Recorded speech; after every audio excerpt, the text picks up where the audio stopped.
Täna tegeleme auto ettevalmistamisega talveks.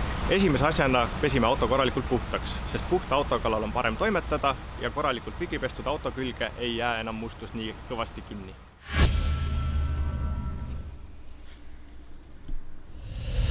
Üks lihtne asi, mida igaüks saab oma auto juures ise ära teha, on aku klemmide määrimine spetsiaalse määrdega.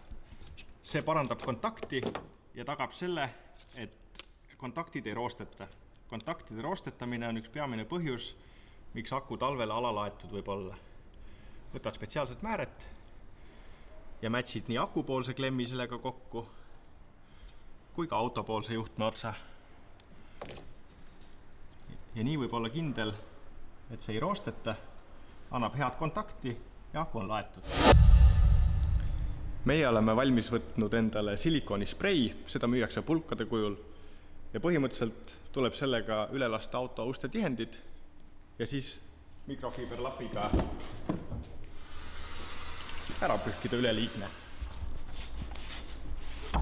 Tehtud! Ja üks olulisemaid asju on lukuhooldusvahend. See tagab selle, et auto uste lukud on hooldatud, määritud ja ei jäetud talvel kinni. Ja kindlasti ei tohi tähelepanuta jätta ka seda osa uksest, mis kinnitab auto uksekere külge. Siia võib lasta igalt poolt õõnsustesse nii palju, kui määret läheb. Ja sedasi tuleks üle käia kõik auto luugid ja lukud.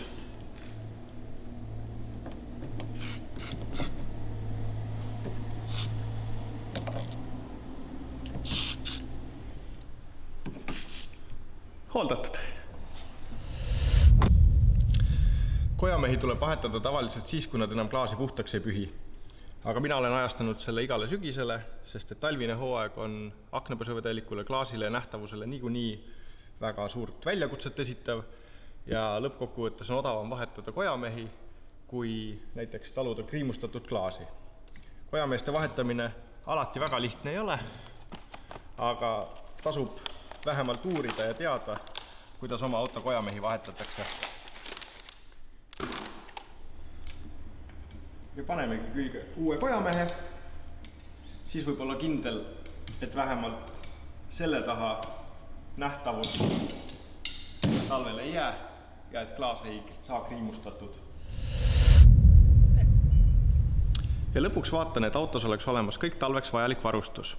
Väikene lumelabidas juhuks, kui kinni jääb, samal põhjusel on ka puksiirköis, millest võib olla abi.